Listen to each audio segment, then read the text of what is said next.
ومن احسن دینا ممن اسلم وجہہ للہ، ومن اور کون، احسن زیادہ اچھا ہے، دینن دین میں، ممن اس سے بڑھ کر جو، اسلم سپرد کر دے، وجہہ اپنے چہرے کو، اور چہرہ سے مراد پورا وجود ہے، اپنی ذات، اپنا آپ۔ چہرہ بول کے کیا مراد لیا گیا؟ جز بول کے کیا مراد ہے؟ کل، کیونکہ چہرے کے بغیر انسان مکمل نہیں۔ تو جو کوئی سپرد کر دے اپنا چہرہ، اپنا وجود، للہ، اللہ کے لیے، وَهُوَ مُحْسِنٌ، اور وہ محسن بھی ہو، اور وَاتَّبَعَ مِلَّةَ ابراہیم، اور وہ پیروی کرے ملت ابراہیمی کی۔ کیا تھی ملت ابراہیمی؟ حنیفاً، جو یکسو تھے۔ اور کون تھے ابراہیم؟ وَاتَّخَذَ اللَّهُ إِبْرَاهِيمَ خَلِيلًا، اور بنا لیا تھا اللہ نے ابراہیم علیہ السلام کو خلیل، دوست۔ خلیل کا لفظ جو ہے خلت ان سے، خلہ اور خلال پیچھے آپ پڑھ چکے، دوستی کا دل میں سرایت کر جانا، گہری دوستی، خالص محبت، مخلص دوست، خلیل، ایسا دوست کہ جس کی محبت اس طرح دل میں اتر جائے کہ پھر کسی اور کے لیے جگہ نہ رہے۔ وَاتَّخَذَ اللَّهُ إِبْرَاهِيمَ خَلِيلًا، پیچھے ہم نے دیکھا کہ پہلے برائی کی جزا کی بات کی گئی، پھر عمل صالح کی جزا کی بات کی گئی۔ اب یہاں عمل صالح کو مزید واضح کیا جا رہا ہے کہ عمل صالح کیا چیز ہے، سب سے اچھا دین کس کا ہے۔ پیچھے بات ہوئی کہ جتنا ایمان اچھا ہوگا اتنا ہی عمل اچھا ہوگا، بالکل ایسے ہی جتنا بیج اچھا ہوگا اتنی ہی فصل اچھی ہوگی، ایمانی ہی بات ہے۔ جتنی کوشش اچھی ہوگی اتنا ہی نتیجہ اچھا ہوگا۔ تو پھر کس قسم کی کوشش درکار ہے؟ احسن کا معیار کیا ہے؟ سب سے عمدہ دین کیا ہے؟ سب سے عمدہ طریقہ کیا ہے؟ وَمَنْ أَحْسَنُ دِينًا مِمَّنْ أَسْلَمَ وَجْهَهُ لِلَّهِ، جس کی پہلی شرط کہ انسان اپنا آپ اللہ کے حوالے کر دے، اللہ کے سپرد کر دے۔ اللہ کے حوالے کرنے کا مطلب کیا ہے؟ مثلا میں یہ کتاب آپ کے سپرد کرتی، اب جب میں نے آپ کو دے دی، سپرد کر دی، تو پھر اس کے بعد میرا اس پر اختیار ختم، میری مرضی ختم، میری ملکیت ختم۔ اب کیا ہوگا؟ اب جس کو دی گئی وہ چاہے تو اس کو کیا کرے، چاہے تو پڑھے، چاہے تو رکھ دے، چاہے تو کسی شیلف میں ڈال دے، چاہے تو بیچ دے، جو چاہے کرے یا نہیں۔ پھر کیا ہوگا اس کتاب کے ساتھ؟ وہ جو اس کا مالک چاہے گا۔ بالکل اسی طرح جب ہم اپنا آپ، اپنا چہرہ، چہرے میں ہماری عقل، نگاہ، سننے کی صلاحیت، بولنے کی، سب کچھ چہرے میں ہی آ جاتی ہے، تو یہ جب ہم نے اللہ کو دے دیا تو پھر دیکھنا اپنی مرضی سے یا اس کی مرضی سے؟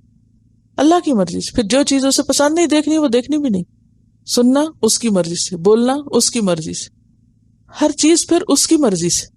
پھر اس میں یہ نہیں کہ کوئی حکم اس کی طرف سے ملے تو ہم کہیں کیوں، یہ کیوں، میرے تو عقل میں نہیں آ رہا، اور میری تو سمجھ میں نہیں آ رہا، اور میری تو مرضی نہیں اس میں، یہ نہیں پھر ہو سکتا۔ پھر اپنی مرضی نہیں رہتی، پھر اپنی پسند نہیں رہتی۔ تو ممن اسلم وجہہ للہ، اس نے اپنا آپ اللہ کے حوالے کر دیا۔ وَهُوَ محسن، اور وہ محسن ہے۔ محسن کون ہوتا ہے؟ احسان کرنے والا۔ احسان کرنے والا کون ہوتا ہے؟ دیکھیے، کسی بھی نیک عمل کے دو رخ ہوتے ہیں، ایک ہوتا ہے اس کا اندرونی حصہ اور ایک ہوتا ہے اس کا بیرونی حصہ۔ بارہا یہ بات کی جا چکی ہے کہ نیک عمل وہ ہوتا ہے جس کے پیچھے نیت اچھی ہوتی ہے اور جس کا طریقہ سنت کے مطابق ہوتا ہے، یا نہیں؟ تو اسلم وجہہ میں کیا آتی ہے؟ نیت، سوچ، ارادہ۔ اور محسن کا تعلق ظاہری خوبصورتی سے، یعنی یہاں پر آپ دیکھیں نا، دونوں ساتھ ساتھ آئے۔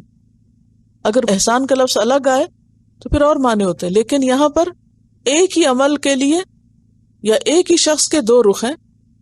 ایک یہ کہ اس نے اپنا آپ اللہ کو دے دیا، اور دوسرے کہ محسن ہے، یعنی اپنی سوچ اور اپنی مرضی اور اپنی خواہش بھی اللہ کے مرضی کے مطابق کر دی، اور اس کے بعد جو وہ کام کر رہا ہے ان کاموں کو وہ خوبصورت ترین طریقے سے کرنے والا ہے۔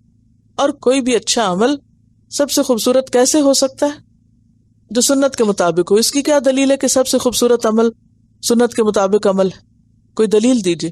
دلیل چاہیے نا کہ سب سے خوبصورت عمل وہ ہے جو نبی صلی اللہ علیہ وسلم کا ہے، جو سنت کے مطابق ہے. یعنی اللہ کی نگاہ میں سب سے خوبصورت. آپ دیکھیے خوبصورتی کے معیار بھی تو فرق ہوتے ہیں نا. ہر ملک کے، ہر علاقے کے خوبصورتی کے معیار بھی تو فرق ہوتے ہیں نا. مثلاً کسی علاقے میں وہ کپڑا خوبصورت نظر آتا ہے جو چھوٹے چھوٹے پھولوں والا ہو، کسی میں وہ خوبصورت ہے جسے بڑے بڑے پھول ہوں، بڑے رنگ ہوں. دیکھیں افریقن لوگوں کے اگر آپ لباس دیکھیے تو اس کے ڈیزائن اور اس کے رنگ جو ہے وہ آپ کے دل میں نہیں اتریں گے، کیونکہ آپ کا معیار اور ہے حسن کا. تو میرا حسن کا معیار اور ہے، اللہ کے ہاں حسن کا معیار اور ہے. اللہ کے ہاں کسی بھی کام کے حسن کا معیار کیا ہے؟ لَقَدْ كَانَ لَكُمْ فِي رَسُولِ اللَّهِ أُسْوَةٌ حَسَنَةٌ. حسن آپ کا طریقہ خوبصورت طریقہ ہے، لہذا جو کام آپ کے طریقے پر ہوگا وہ خوبصورت کام ہوگا، اور اس کام کا کرنے والا دراصل محسن ہوگا. سمجھ گئے یا نہیں سمجھ آئی؟ دیکھیے اسی لیے تو تکرار کرتی ہوں، ورنہ تو بہت جلدی کورس ختم ہو جائے. یہ جو تکرار ہے قرآن میں بھی تکرار اسی وجہ سے ہے، اور میں جو ہر دفعہ روک دیتی ہوں اور پھر سوال شروع کر دیتی ہوں، اس کی بھی بنیادی وجہ ہے کہ یہ کانسیپٹس کلیئر ہو جائیں، دل میں اتر جائے، بات یاد رہ جائے، اور ہمیشہ کے لیے رٹ لیں اس بات کو. عمل صالح از اکول ٹو نیت اینڈ سنت. بس دو لفظ ہیں، نیت اور سنت.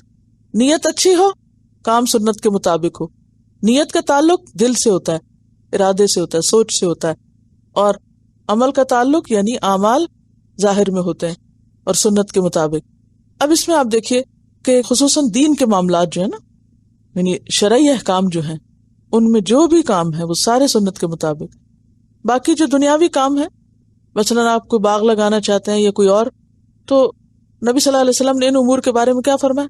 انتم عالم بامور دنیاکم، یہ تم اپنے دنیا کے امور زیادہ بہتر جانتے ہو. ٹھیک ہے نا. لیکن جن معاملات میں آپ کی طرف سے واضح رہنمائی آئی، خصوصاً ہماری عبادات کے معاملے میں یا ہماری معاشرت کے معاملے میں یا ہمارے حقوق العباد کی ادائیگی کے معاملے میں، ان چیزوں کو اسی کے مطابق کرنا ہوگا.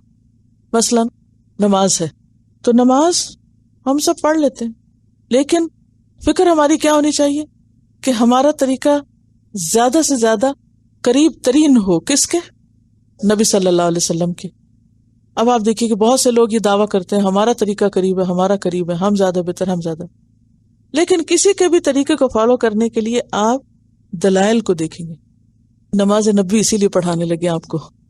یہ کتاب جو آپ کے لیے سلیکٹ کی گئی ہے، اس کی سلیکشن کی بنیادی وجہ یہی ہے کہ صحیح احادیث پر مشتمل ہے، اور ہر عمل جو بھی بتایا گیا نیچے ریفرنس دیا گیا. کوئی چیز من گھڑت نہیں آپ کو بتائے گی کہ جو جی چاہے کر لیں. جو کریں دلیل سے کریں، اور دلیل نیچے ساتھ ساتھ لکھی ہوئی ہے، اور پھر ان کا درجہ بھی دلیلوں کا لکھا ہوا ہے کہ اس میں کس درجے کی کون سی حدیث ہے. اچھا، اسی طرح کچھ اور امور ہیں، یہ تو عبادات ہے. مثلا حج میں آپ نے کیا فرمایا؟ خذوا عنی مناسککم. حج تو کر ہی لیتے ہیں، لیکن اگر سنت طریقے پر ہو تو وہ حج کیا ہے؟ زیادہ خوبصورت ہے، زیادہ اجر والا ہے. اسی طرح کھانا تو آپ روز کھاتے ہیں، کھا سکتے ہیں، کھڑے ہو کے کھائیں، بیٹھ کے کھائیں، کھانا کھایا جائے گا، کھانا نہیں رکے گا. لیکن اس میں خوبصورتی نہیں ہوگی، وہ اللہ کو پسند نہیں آئے گا وہ سٹائل. سونے کو روز سوتے ہیں، کون ہے جو نہیں سوتا؟ ہر روز سونا پڑتا ہے. لیکن سونے کے بارے میں جو سنتیں بتائی گئی، اگر یہ 100% نہیں بھی تو جتنی بھی آپ کر سکتے ہیں، یا ایک نیت ایک کریں کہ ہاں میں اس طریقے پر سوؤں گی جس پر آپ صلی اللہ علیہ وسلم سوتے تھے یا آپ نے سکھایا. تو آپ لیٹے ہوئے بستر میں سو رہے ہیں، آرام فرما رہے ہیں، لیکن آپ اللہ کی محبت اور اللہ کی رحمت میں کہ میرا یہ بندہ اپنے سونے کے عمل کو بھی ایک خوبصورت طریقے سے کر رہا ہے. یعنی خوبصورتی ہر عمل میں. اسی طرح اور بھی بہت سارے امور ہیں، اور خصوصاً جن کے بارے میں واضح ہدایت مل جاتی. کچھ امور تو ایسے جن کے بارے میں خاموشی اختیار کی گئی. ٹھیک ہے نا. تو جن امور کے بارے میں خاموشی اختیار کی گئی، تو جہاں وہ اپنی عقل سے، سمجھ سے، تجربے سے، مشاہدے سے چیز بہتر سمجھتا ہے اس کے مطابق کر لے. لیکن جہاں رہنمائی موجود ہے تو وہاں پھر ہمارا فرض کیا بنتا ہے کہ باقی سارے طریقے چھوڑ کر اس طریقے کو اختیار کر لیں. تو یہی معنی ہے کہ وہ محسن، اور وہ محسن بھی ہے. اور یہاں ایک تیسری چیز بھی بتائی گئی، واتبع ملت ابراہیم حنیفا، اور وہ پیروی کرے ابراہیم علیہ السلام کے طریقے کی جو یکسو تھے. اب پہلے حصے میں اسلم وجہہ میں نیت کی بات ہے، اخلاص کی بات ہے، محسن میں اچھے طریقے کی بات ہے، اور پھر یہاں ملت ابراہیمی کی پیروی کی بات ہے. ملت ابراہیمی کیا چیز تھی؟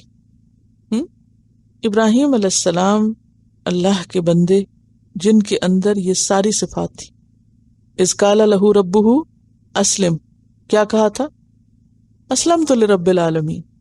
وہ مسلم بھی تھے، مخلص بھی تھے، محسن بھی تھے، اور حنیفن بھی تھے، کہ ان کا ہر عمل خالصتاً اللہ کے لیے تھا اور قربانی کے درجے پر تھے. اللہ کی خاطر انہیں جو چھوڑنا پڑا انہوں نے چھوڑ دیا، جس چیز کا حکم ملا وہ کر لیا. حنیف جو ہے ایسے یکسو کو کہتے ہیں کہ جو پوری کائنات سے کٹ کے صرف اللہ کا بن جائے، پوری طرح یکسو ہو کر اللہ کی فرما برداری کرنے والا ہو، پورے شرح صدر کے ساتھ، کسی مجبوری کے ساتھ نہیں. اچھا بعض اوقات ہم کسی سنت کی پیروی کر بھی رہے ہوتے ہیں تو ہم کیا کرتے ہیں؟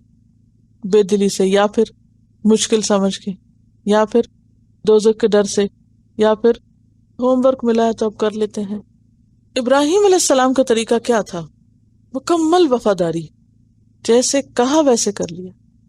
انہوں نے از خود تلاش کیا تھا، جستجو تھی، تڑپ تھی، خیر کی طرف بڑھنے کی طلب تھی. طلب ضروری اور پھر یکسوئی ضروری. اچھا ہمیں ایک چیز پتہ چل بھی جاتی ہے نا دین کی، تو پھر بھی ہمیں سیٹسفیکشن نہیں ہوتی. یعنی کسی بھی سنت پر یا کسی بھی اچھے کام پر اطمینان کا درجہ حاصل نہیں ہوتا، کھٹک اور ایک شبہ رہتا ہے، وہ نہیں ہونا چاہیے. ابراہیم علیہ السلام جو یکسو تھے، یہ اللہ کا حکم ہے کافی ہے میرے لیے، بس یہ اللہ کا ہے، اسی میں خیر ہے، اسی میں بھلائی، اسی میں فائدہ ہے، چاہے وقتی طور پر اس میں نقصان بھی ہوتا تھا. مثلاً کوئی مثال دیں ان کی زندگی سے. جب بیٹے کو ذبح کرنے کا موقع آیا تو انہیں حکم ملا، یہ کتنی بڑی بات تھی. انہوں نے ایک لمحے کے لیے بھی یہ نہیں سوچا کہ پھر کیا ہوگا، ہماری نسل کہاں سے چلے گی، یا وغیرہ وغیرہ، یا یہ کتنے عرصے کے بعد ملا، ہاں میرے مشن کو کون چلائے گا آگے. یہ تو میرے خیال ہے شیطان کا ہی وسوسہ ہو سکتا ہے، یہ اللہ کا حکم نہیں ہو سکتا.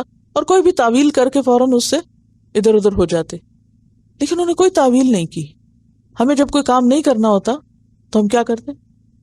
کوئی تعویل کر لیتے، کوئی بہانہ ڈھونڈ لیتے، کوئی عذر پیش کر لیتے ہیں، کوئی مجبوری ظاہر کر دیتے ہیں، کوئی اور چیز سوچ لیتے ہیں، اپنے آپ کو مطمئن کر لیتے ہیں. لیکن ابراہیم علیہ السلام میں یہ چیز نہیں تھی. تو سب سے خوبصورت دین کس کا ہے؟ ابراہیم علیہ السلام کا، ان کا طریقہ جو یکسو تھے، یکسو ہو کر اللہ کی فرما برداری کرنے والے تھے. یعنی انہیں اللہ کے فیصلوں پر نہ کوئی شک تھا، نہ کوئی ناراضگی تھی، نہ کوئی دل کی تنگی تھی، اور نہ ہی کسی قسم کا کوئی شکوہ اور گلہ، کچھ بھی تو نہیں. اللہ کے فیصلوں کو ہر طرح قبول کرنے والے. ہمارے ہاں ایکسپٹنس نہیں، حالانکہ اسلام نام ہے کس کا؟ ایکسپٹنس کا. ایکسپٹ کر لیا جائے. مثلا جو رول اللہ نے میرے لیے رکھا ہے میں اسے ایکسپٹ کر لوں، جو ڈیوٹی میرے لیے اللہ نے رکھی، جو ذمہ داری اللہ نے میرے لیے رکھی، میں اس کو ایکسپٹ کر لوں. جب انسان ایکسپٹ کر لیتا ہے نا، سرنڈر کر لیتا ہے اور خوشی کے ساتھ کام کرتا ہے خوبصورت طریقے. کیونکہ جو کام بددلی سے کیا جائے وہ محسن والا نہیں ہو سکتا. محسن کا عمل احسان کے درجے میں خوبصورت عمل وہی ہو سکتا ہے جو دل لگا کے کیا جائے، جو پورے دل کی یکسوئی کے ساتھ کیا جائے. اب مثال کے طور پر آپ دیکھیے، آپ لوگ اچھی نیت سے آتے ہیں یہاں. اب اس کے بعد صرف اتنا ہی کافی نہیں کہ ہماری نیت بڑی اچھی.